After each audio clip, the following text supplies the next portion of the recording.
1 Crônicas, capítulo 4, versículo 9. À medida que se encontrava, coloque de pé. Diz assim a palavra de Deus: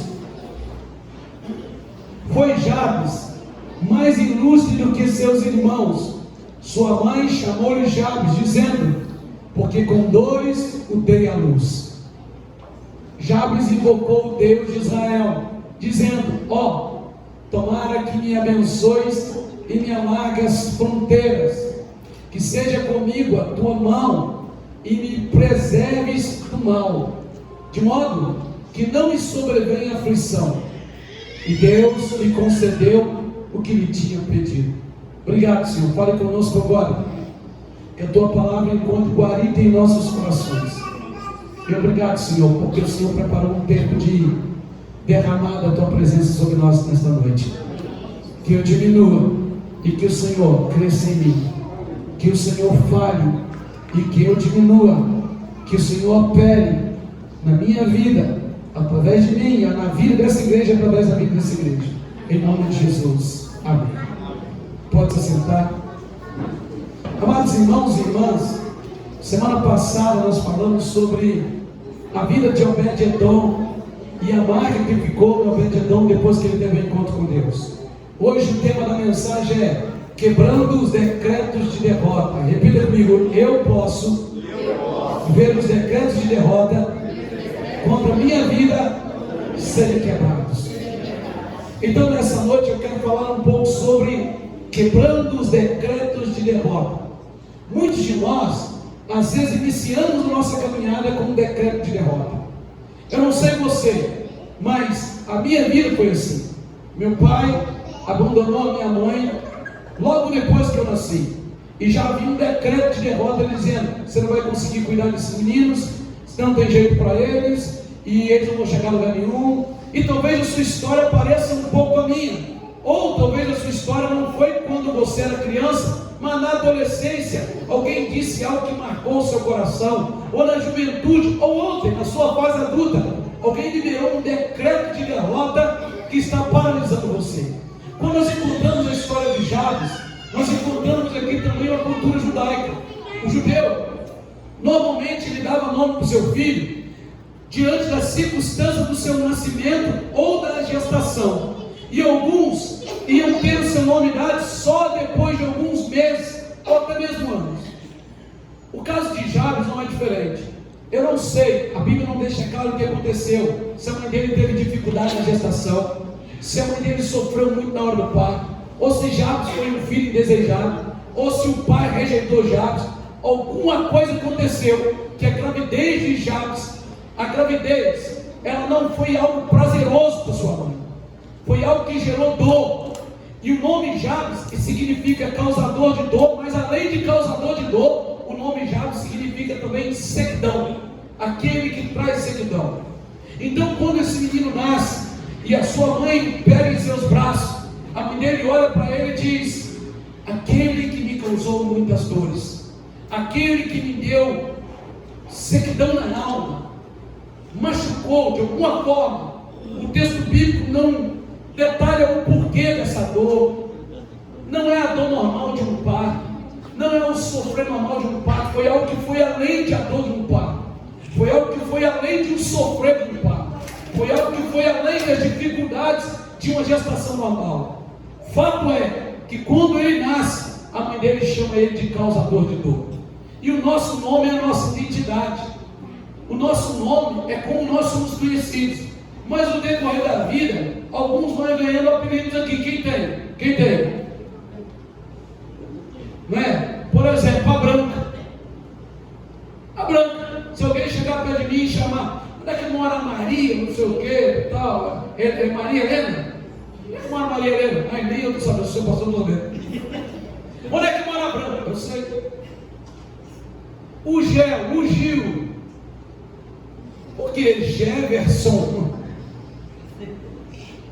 Gil de Soldar, é mais difícil.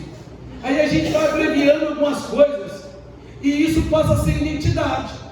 A Carol sabe que o esposo dela se chama Jefferson, mas no emprego, no dia a dia, todo mundo diz Gel.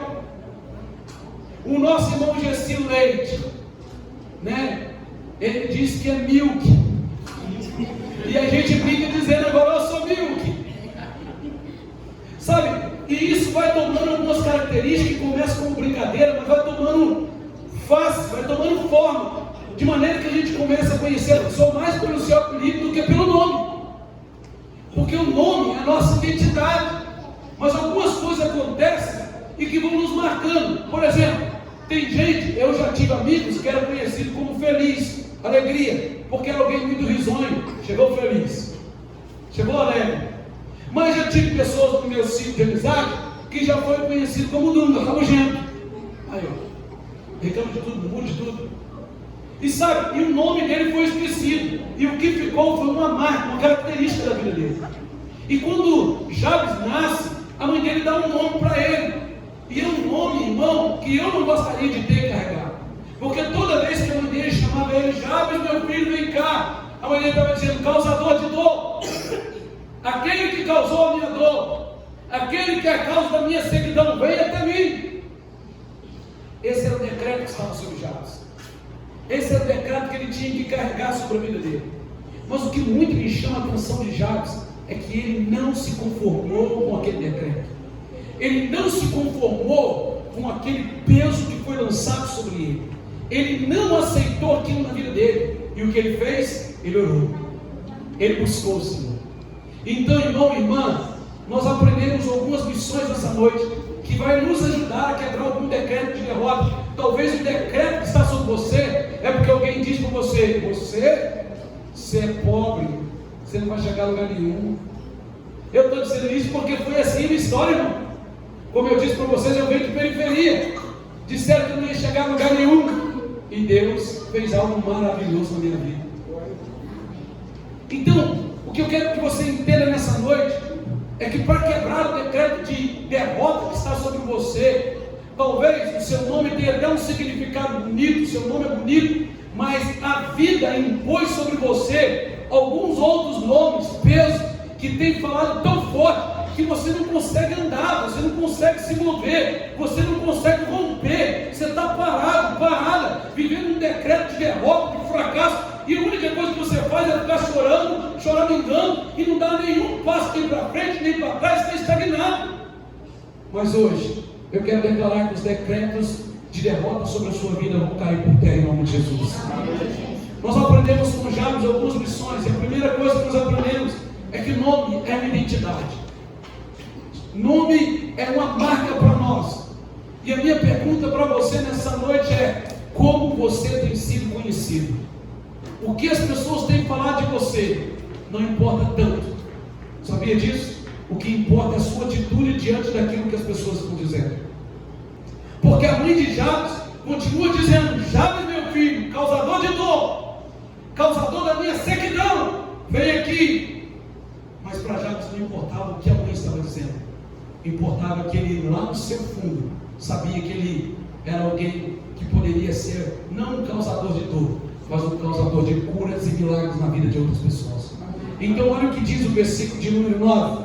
Olha o que diz o versículo de número 9. Diz o seguinte, acompanhe comigo: foi Jabes mais ilustre do que seus irmãos. Sua mãe chamou Jabes dizendo: porque com dores o dei à luz. O camarada aqui tinha um nome que gerava um impacto quando ouvia, causador de dor. A Bíblia diz que ele foi mais ilustre do que todos os seus irmãos. Por que ele foi mais ilustre? Ele se destacou sobre os seus irmãos. Porque embora o nome dele fosse Jabes, causador de dor, ele não aceitou aquele decreto sobre a vida dele.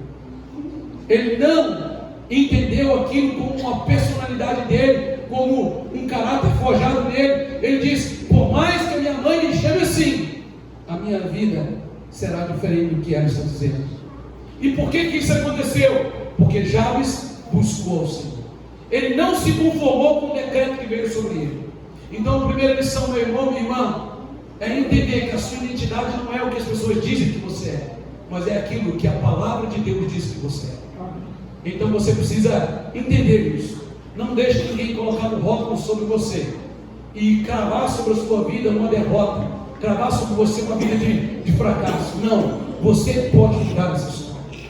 A segunda lição que nós aprendemos aqui é que para quebrar os decretos de derrota, para quebrar os decretos de fracasso, você precisa fazer uma só coisa. Repita comigo: buscar a Deus em oração.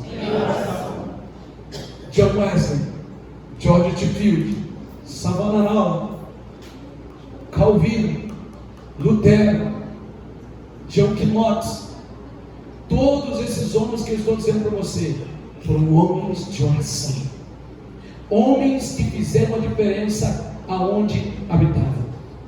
Ontem nós estávamos lá na festa do colégio John Wesley, e aí eles criaram lá um mascotinho. Como é que é o nome? Joninho. E aí eles cantaram uma música lá, e eu sei que eles colocaram no nome da música, era o seguinte: John Wesley mudar o mundo. E aí eu gritei bem assim perto de uma menina: se eles soubessem que de fato John Wesley mudou o mundo. Aí uma menina estava do meu lado, que trabalha no colégio, falou assim: verdade. E eu fui conversar com ela, a gente conhece a história de John Wesley. E realmente ele mudou o mundo. Realmente Deus usou John Wesley para impactar a história. Nós metodistas sabemos muito pouco sobre ele, mas tantas e tantas outras igrejas por aí falam da influência de John Wesley. Sabe por quê? Porque ele foi um homem de oração. Pedro, João, Tiago, todos os apóstolos foram homens de oração. Você nunca conseguirá quebrar um decreto de derrota na sua vida se você não tiver uma vida de joelhos. Primeiro, meu irmão, minha irmã, você precisa entender: se você quer crescer, abaixe, dobre o seu joelho, vai ao pó, tenha uma vida de oração, seja um homem ou uma mulher que busca Deus, tenha uma vida de devoção, tenha uma vida de jejum, ore a Deus, porque quando você ora ao Senhor, meu irmão, portas do inferno são quebradas, cadeias são quebradas, e Deus derrama um milagre sobre a sua vida. A palavra de Deus diz no Salmo 51, que o coração contrito e quebrantado não desprezam Deus a sua oração. A palavra de Deus diz em 1 Tessalonicenses 5,17 que nós precisamos perseverar na oração. A Bíblia nos ensina o tempo todo a ter uma vida de devoção e de oração. Quando a mãe de Jabes gritava: causador de dor, causador de sequidão, vem aqui. Sabe o que Jabes dizia? Jabes não brigava, mas Jabes, ele tinha uma vida de oração e falava com o seu Pai eterno. E olha o que diz o versículo de número 10: porque Jabes invocou o Deus de Israel. Jabes buscou o Deus de Israel e ele disse: Senhor, alarga minha tenda. Senhor, minha mãe me chama de sequidão, todo mundo me chama de causador de dor, mas Senhor, muda minha história, alarga minha tenda, muda minha vida. Meu irmão e minha irmã, enquanto você ficar se caminhando pelo canto e não buscar a Deus, sua vida vai continuar na mesmice. Mas no dia que você dobrar o seu joelho, no dia que você começar a orar ao Senhor, no dia que você começar a buscar o Senhor, Deus vai fazer de você alguém ilustre para a glória dele. A palavra de Deus diz em Jeremias 33,3: clama a mim e te responderei, anunciar-te-ei coisas grandes e firmes que não sabe. Deus tem coisas grandes para anunciar a você. Irmão, eu já disse isso muitas vezes aqui. O relato sobre a minha vida era um relato de morte e fracasso, mas eu conheci o Senhor, eu clamei a Ele e Ele mudou a minha história. Então você precisa entender isso. A terceira lição, para que os decretos de derrota sejam quebrados sobre a sua vida, você deve buscar o Senhor Deus. Você deve clamar ao Senhor Deus e buscar a bênção e a vitória em Deus. Você precisa confiar que a bênção que você precisa não está na mão de homens, mas está na mão de Deus. Você não pode depositar a sua esperança de uma mudança, de um milagre, de algo sobrenatural na mão de homens. E costumeiramente a gente faz isso. Eu tenho um padrinho lá na empresa tal, eu tenho um padrinho lá no lugar tal. Deus vai levantar pessoas para te abençoar, mas não é o seu padrinho, é a mão de Deus operando em seu favor. Mas só que costumeiramente a gente tira o foco de Deus e a gente olha e confia em homens. E é por isso que muitas vezes a gente vive uma vida de derrota, de fracasso, porque confiamos em homens nos decepcionam. Jabes, ele não confiou em mais ninguém. Olha o que Jabes diz, olha o que o texto diz, dizendo, Jabes olhou, olha o que diz a Bíblia aí, versículo 10, porque Jabes invocou o Deus de Israel, dizendo, se me abençoares muitíssimo. Jabes, ele disse, Deus, o Senhor é o único que pode me abençoar. O Senhor é o único que tem o poder de quebrar esse decreto do meu nascimento. Quando eu nasci, me chamaram de causador de dor, me chamaram de causador de sequidão. Mas eu estou te pedindo, porque se o Senhor me abençoar, eu estou abençoado. Irmão, deixa eu dizer algo para você aqui. E não é porque eu sou bom. Eu sou tão falho quanto muitos de vocês. Eu sou homem de carne como todos vocês que aqui estão. Mas irmão, pode botar meu nome na boca do sapo, da vaca, da mula, da égua. Vai morrer de fome o sapo. Pode costurar a boca do sapo. Pode botar meu nome e sobrenome lá. Pode fazer a macumba que quiser. Não é porque eu sou bom não, mas eu sei a quem eu sirvo. Sabe, tem crente. Fizeram uma macumba para você, o crente estava morrendo. Irmão, pode fazer a macumba que for, mas Jesus fez uma obra linda na cruz do Calvário. A obra maior é na cruz do Calvário, irmão. A obra maior do sangue de Jesus na cruz do Calvário. Eu conheci uma macumbeira que era muito conhecida na cidade, e todo mundo tinha medo dela, e ela não escondia o que ela era. E toda vez que eu sentava com ela para conversar com ela, da última vez que eu estive com ela antes dela morrer, eu preguei sobre Jesus, falei de Jesus, e ela ouviu sobre Jesus, e ela percebeu, não é que eu não tinha medo dela, é só que eu sei com Deus que eu sirvo.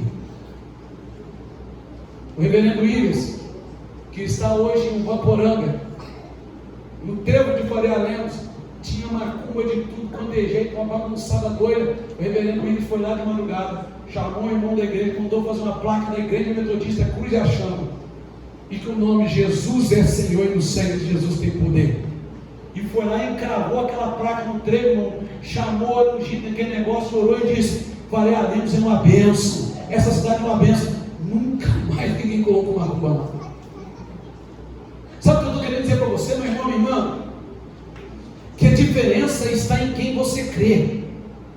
Decretado sobre a vida de Jabes, e foi a própria mãe, isso é um causador de dor, isso é alguém que causou sequidão em mim, mas ele diz, Senhor, se o Senhor me abençoar muitíssimo, ele está dizendo, o Senhor tem a capacidade de me abençoar, e a bênção do Senhor é tão grande, que não tem maldição que resista à bênção do Senhor.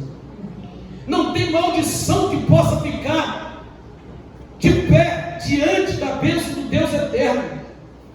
E é isso que nós precisamos entender. Você precisa orar a Deus, meu irmão, minha irmã, e entender, não importa se o seu avô, seu bisavô, seu tataravô, seu pai, sua mãe, não importa a maldição que reinou na vida dele. O que importa é que agora você aceitou Jesus, você é de Jesus, e como já você tem que dizer, Senhor, eu conto com a tua bênção grandiosa, porque se o Senhor me abençoar, abençoado estou e ninguém pode tirar de mim. É isso que Jabes está dizendo, irmão. O decreto de derrota foi quebrado, porque ele entendeu que só Deus poderia o abençoar muitíssimo, tão grandemente, que toda e qualquer maldição que estava sobre o seu nome não teria poder sobre ele. A quarta lição que nós aprendemos é que, repita comigo, eu preciso pedir a Deus que direcione a minha vida. Sabe o que é isso? É você sair de cena, é você sair do controle e dizer, Deus, acabou, Senhor, toma a direção, conduza a minha vida. Jabes entendeu isso, e olha como que ele continua a sua oração, versículo de número 10, olha o que ele diz aí, porque Jabes invocou a Deus, o Deus de Israel, dizendo, se me abençoares muitíssimo, e os meus termos amplificares, e a tua mão for comigo. Olha o que ele está dizendo, Senhor, eu não quero ir sozinho, a tua mão me direcionar, a tua mão for comigo, a tua mão me guiar, a tua mão me conduzir. Sabe o que Jabes está dizendo? Senhor, eu não quero andar por mim mesmo, mas se o Senhor, a tua mão me guiar, não tem maldição que possa resistir à mão do Senhor. E quando Jabes diz isso, o que ele está dizendo? Senhor, eu estou saindo de cena. Não sou eu, mas é o Senhor. Guia a tua mão, me pega pela mão, Senhor, me guia, me direciona. Olha a oração de um homem que nasceu fadado ao fracasso pelo nome que tinha. Ele disse: Senhor, se tu me guiares, se a tua mão me conduzir, será diferente. Se a mão de Deus te conduzir, será diferente. O Deus que abriu o mar vermelho é o mesmo, e Ele está aqui. O Deus que levantou Lázaro depois de 4 dias morto é o mesmo. Ele está aqui, Ele não mudou, irmão. Ele continua sendo o mesmo. Você precisa deixar Deus conduzir a sua história. Sabe qual é o grande problema? É que muitas vezes nós só queremos que Deus nos conduza quando está tudo um caos. Aí quando está tudo bem, a gente diz: Senhor, eu estou fazendo o seguinte, agora pode deixar que eu continuo. Não, irmão. O que Jabes estava dizendo: Senhor, se a tua mão for comigo, eu tenho certeza que por mais que me chame de causador de dor, por mais que me chame de causador de sequidão, será diferente. Não haverá dor, não haverá sequidão, porque a tua mão faz a diferença na minha vida. A quinta lição que eu quero que você aprenda nessa noite, repita comigo: devemos declarar nossa total dependência de Deus. Diga para o professor que está ao seu lado: seja dependente de Deus. Sabe o que já? Olha a oração que ele continua dizendo, versículo 10. Olha o que ele diz: porque Jabes invocou o Deus de Israel, dizendo: se me abençoares muitíssimo, e os meus termos amplificarem, a tua mão for comigo, e fizeres que do mal não sejas aflito. Olha o que Jabes está dizendo: existe um mal que foi decretado sobre mim, que eu sou causador de dor, que eu sou causador de sequidão. É assim que eles me chamam, Deus. Mas sabe o que Jabes está dizendo? Olha o que Jabes está dizendo: eu sou dependente, Senhor. Se tu fizeres, é o Senhor que faz. Não é o que a minha mãe disse, não é o que o pai disse, não é o que ninguém disse. É tu que faz. E se fizeres que do mal eu não seja aflito. Sabe o que Jabes está dizendo? Senhor, eu sou dependente da tua vontade, do teu querer. Se tu quiseres, a minha vida será como tu queres. Irmão, irmã, agora preste atenção no que eu vou dizer. A coisa mais difícil é a gente falar para Deus: se tu quiseres. Porque normalmente a gente diz: Senhor, seja feita a minha vontade. Ô Senhor, Senhor, eu quero. A gente fica um menino birrento, batendo o pé: eu quero. Irmão, nós precisamos entender: Senhor, se tu quiseres, se tu fizeres, se for a tua vontade, se for o teu querer, estou na tua dependência. E aí é como Abacuque 3,17: ainda que a figueira não floresça, ainda que por todas as oliveiras mintam, ainda que as ovelhas sejam arrebatadas no curral, todavia eu me alegro no Senhor e exulto no Deus da minha salvação. Irmão, quer vivemos ou morremos, temos que ser para Cristo Jesus. Amém. É se Deus quiser. Às vezes a gente está vivendo uma vida de derrota e fracasso, porque diferente de Jabes, a gente está querendo a nossa vontade, não a de Deus. E o texto nos ensina, e essa é a quinta lição: precisamos ser dependentes de Deus, dizer para Deus: Senhor, se tu quiseres, se tu fizeres, será uma bênção para mim. Quem está disposto a este amém? Amém. Sabe qual é o nosso grande problema? E aí, eu estou caminhando para o final. A maior tristeza da vida de um homem e de uma mulher é aqueles que estão caminhando na igreja, andando na igreja, fazem tudo de igreja, mas não é igreja. Porque ainda continuam querendo ser senhores de si mesmos, continuam querendo guiar as suas próprias vidas. E Jabes está dizendo: há um decreto sobre mim. Desde que eu sou criança, dizem que eu causo dor. Dizem que eu sou criança, eu ouço falar que eu sou causador de sequidão. Mas se tu quiseres, Senhor, tu me abençoa, e essa história vai mudar. Eu sou dependente do querer do Senhor, eu sou dependente da vontade do Senhor. Irmãos, sabe o que é interessante? É quando a gente está apaixonado. Isso se aplica então quando a gente é jovenzinho apaixonado. Apaixona por uma menininha, por um menininho. Aí você diz: Senhor, eu quero, Jesus, eu quero. Aí um dia, eu já contei isso para vocês, estava apaixonado por uma menina. E aí a primeira vez que eu orei, jejuei uma semana. E dizia: Senhor, se for da tua vontade, ela vai passar perto do meu emprego, não tinha outro lugar para almoçar. A irmã encostou em mim e falou assim: pede para o sol nascer de noite. Eu falei: você não quer que eu namoro? Sabe, mas é a grande verdade. Quando a gente quer muito algo, a gente vai orar a Deus, mas lá no fundo a gente não quer a vontade de Deus, a gente quer a nossa. E é aí que a gente quebra a cara. O Jabes queria que tudo mudasse. Ele queria que essa estrutura do nome dele, causador de dor, causador de servidão, mudasse. Mas ele foi claro em dizer: se o Senhor fizer, se o Senhor quiser, se o Senhor me abençoar, toda maldição cai por terra. Sexta e última lição, e eu termino aqui nessa noite. Diga graças a Deus. Ah, diga aleluia. Fala para o seu irmão que está ao seu lado, fala assim para o seu irmão: Deus está te ouvindo. Sabe qual é a última lição? Entender que nós servimos um Deus que tem ouvidos e ouve. Você precisa compreender que os ouvidos de Deus estão atentos ao seu clamor, ainda que aparentemente você não veja nada mudar. Olha o que Jabes continua dizendo. Olha aí, vamos para o versículo de número 9. E Jabes foi mais ilustre entre os seus. Significa que Deus o ouviu. Ei, Deus está te ouvindo. Não pare de clamar, não pare de orar, não pare de buscar, porque os decretos de derrota são quebrados. Você está orando, você está buscando, Deus vai fazer de você alguém ilustre para a glória dele. E eu não estou falando de ilustre nas pompas desse mundo, nos holofotes desse mundo, mas estou falando de alguém que tem intimidade com o Pai, alguém que tem comunhão com Deus.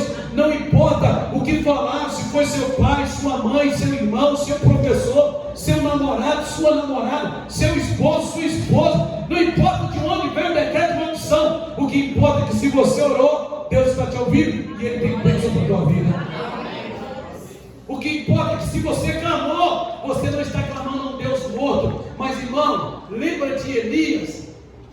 Lembra de Elias lá em 2 Reis, quando ele lutou contra os profetas de Baal? Ele disse para o pessoal: ó, clama mais alto porque talvez Baal está dormindo, clama mais alto porque talvez Baal foi viajar. E daqui a pouco foi Elias e disse assim: Senhor, manda fogo do céu. E o Deus de Elias mandou fogo do céu, mostrando para todo mundo que o verdadeiro Deus, Ele se importa com você e Ele está te ouvindo. Então, a sexta e última lição: nunca duvide de que Deus está te ouvindo. Nunca duvide de que Deus se importa com cada detalhe da sua vida.